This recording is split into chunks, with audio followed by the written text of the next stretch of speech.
Good morning, good afternoon, good evening, ladies and gentlemen, and welcome again to this space. My name is Jesse Maina, and I'm so grateful to still have you with me in this channel. First, I want to give a shout out to the 2,336 subscribers who are still with me. Man, it's been a journey for years. You're still here with me, and I hope that you have gained one or two things out of this channel. And for the sake of those who might be this is their first time in this channel, this space, I usually tell about my story, my journey of how I transitioned, how I moved from my country Kenya, and how I came here to the United States as a student, and some of the things that I've learned along the way, and some of the things that I never knew and now I know, and trying to prepare you, the prospective candidate who wants to come and study or further your studies here in the United States. So I'm so grateful for your support. I'm so grateful for you being here. And there is a lot that actually have happened in the last 2 years plus. Actually, for those who might not be aware of this, I left my country Kenya on 28th day of August 2022, and I embarked on a new journey, a journey for searching, a journey of faith, a journey of taking a risk, a journey of dreaming big, a journey of trying to conquer some of the milestones that I never thought in the beginning that I could have conquered them. And so I'm so grateful to be here with you and to share some of the nuggets, some of the things I've learned along the way, and some of the things that other comrades here, my friends around here that interact with them on a daily basis, some of them call me and tell me, you know what, this and this is going on here, and maybe you should tell people about it. And so that's why we have this space. So if this is your first time, please don't feel shy. Just go ahead and subscribe, hit that subscription button, and if you like the content, please, there's a share button, there's a share button there, you can share, and also leave a comment if you like this content. So guys, for those who've been following me, you saw in April of this year, I participated in the commencement. Actually, I kind of like I graduated, and so many people sent me congratulatory messages for completing my master's studies during the commencement period that happened in early April of this year. And that was so sweet, that was so great. But how has the journey been after graduation? And actually, for those who don't know, actually, that was not like the official graduation date for me. I know most of you never knew about this, so let me now break down and tell you what exactly happened. Now, for the program that I came to study here, that is data science and analytics. So for you to be able to fully graduate or fully get your diploma, then it requires you to take at least 36 credit hours or 36 credits.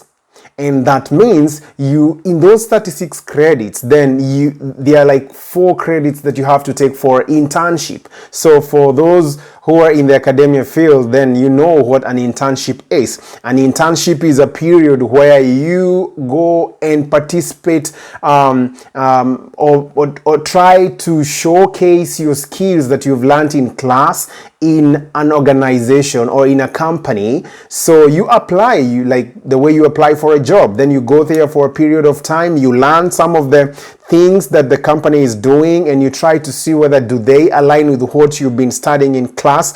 So it's a period of learning as well. It's part of a requirement for data science and analytics program here at Grand Valley State University. So during the commencement period, where I joined thousands of graduates in the graduation arena early this April, and so many people thought, oh, he has graduated, and but what you guys never knew is that I had not like fully graduated because I had not taken my internship.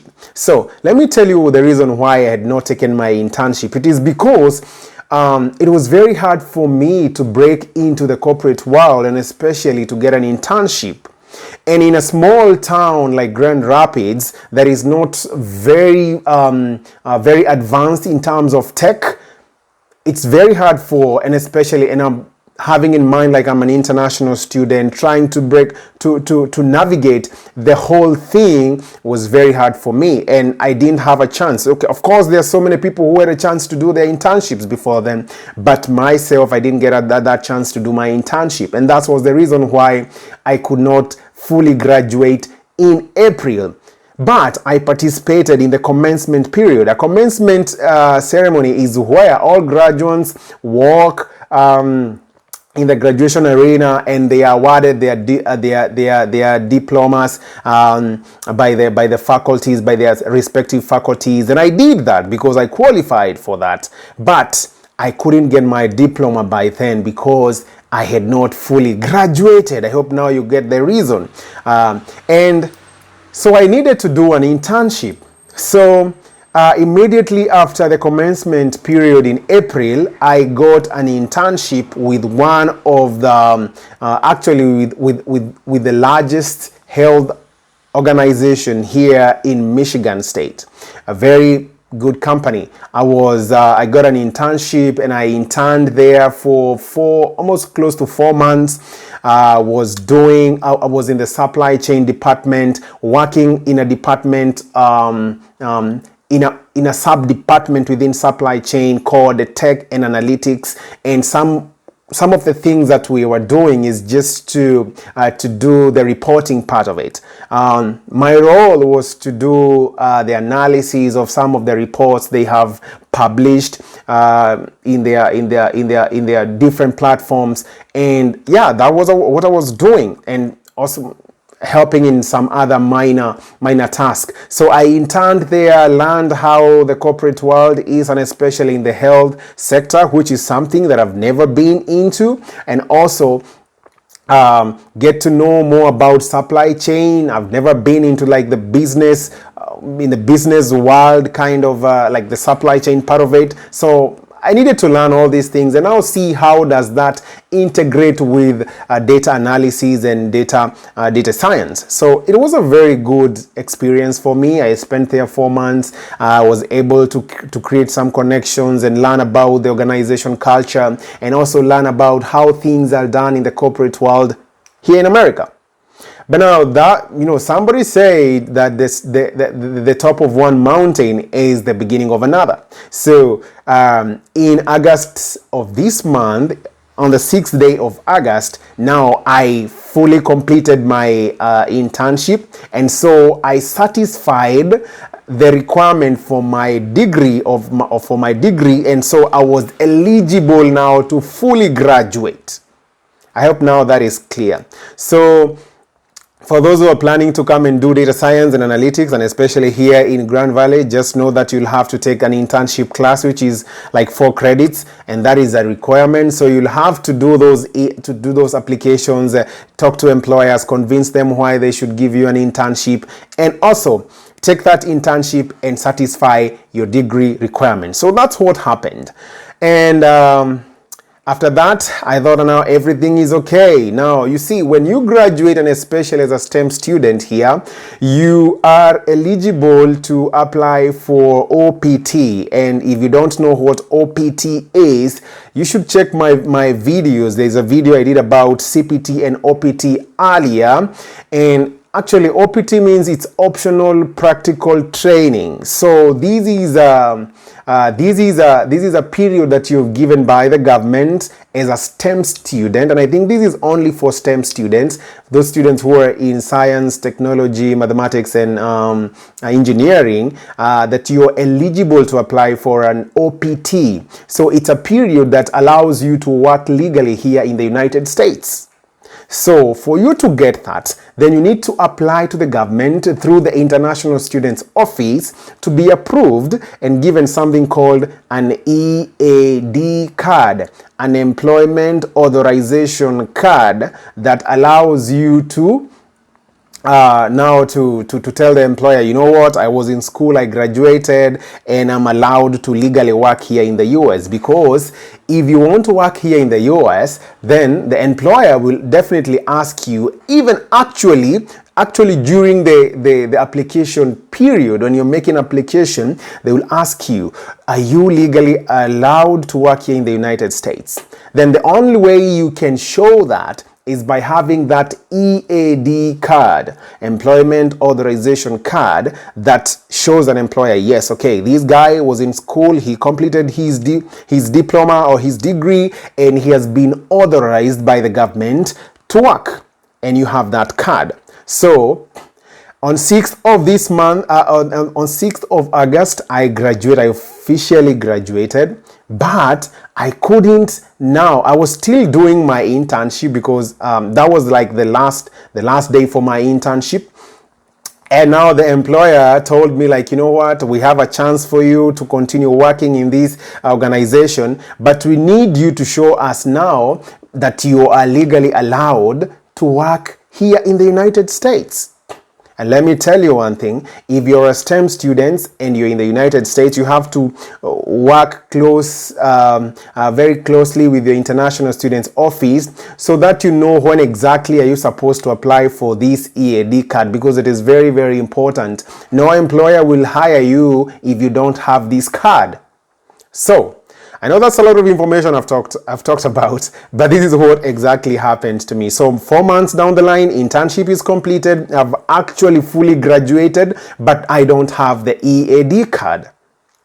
Now, technically, this EAD card should take at least 2 weeks or at most a month to be processed. But somehow this year, I think there has been an issue with the systems, with the immigration and not actually the immigration. Let me say with the government, because so many students had to wait for even up to 4 months before they get their EAD cards. Now, this is me. I've graduated. The employer who I was working with is offering me a chance to continue working in the same organization, but I don't have an EAD card. Now, that's when I knew, like, the top of one mountain is the bottom of the other. So, you know, here in the United States, things are very crazy. When you think that you have actually overcome one mountain, then you're stepping into another one. So now here, I have to get this EAD card to show the employer that I'm legally allowed to work here in the United States. So that was really a blow for me. It was very frustrating. I actually got 2 job offers, but I couldn't take them because I didn't have this card. It is very, very important for you to know about it. And so I had to wait. I even went to step further, trying to convince the HR for this organization to allow me to continue working on a volunteer basis. And I was telling them, like, you don't have to pay me as I continue waiting for my EAD card. Please just allow me to stay here, continue getting the experience, and then when the card comes, then you guys can now pay me. And he said, no, we cannot do that. The law does not allow that. Then, that was very frustrating for me. I had to wait until when the government decided to give me the EAD card. I waited for another extra 1 month and waited another half month, and then my EAD card, boom, came. Now I have the card. I lost 2 job offers, but now I embark on another mountain of now job application. You know, and everybody back home is asking me, you graduated in April, but you're still saying you don't have a job. So just want you to know that the journey has been very, very interesting and very, very sometimes frustrating, but God has been so good and so gracious to me. So the card now came. Now the process started again for application, sending those applications, you know, practicing for interviews and doing interviews. And now that is where we are. So guys, if you're planning to come and study here in the United States, please just know that it's not because some of the people ask me, like, is it a guarantee for you to get a job here in the United States? And I tell them it's not a guarantee. But if you have the right skill set and you're just being persistent and you're doing the right thing at the right time, then definitely you'll get a job. But it means that you have to keep doing it. Even when the odds are not on your side, don't give up. Just continue hoping that things will be good. So that's what things are. So still casting my nets, hoping that something comes up for me, but yeah, I thought I should let you know about that. So if you're planning to come and study here or elsewhere in the world, please know that the process is not always smooth, but it's a very interesting period for you to learn and to know that all these things that you see people going for, it all takes a risk. And why should you not take a risk?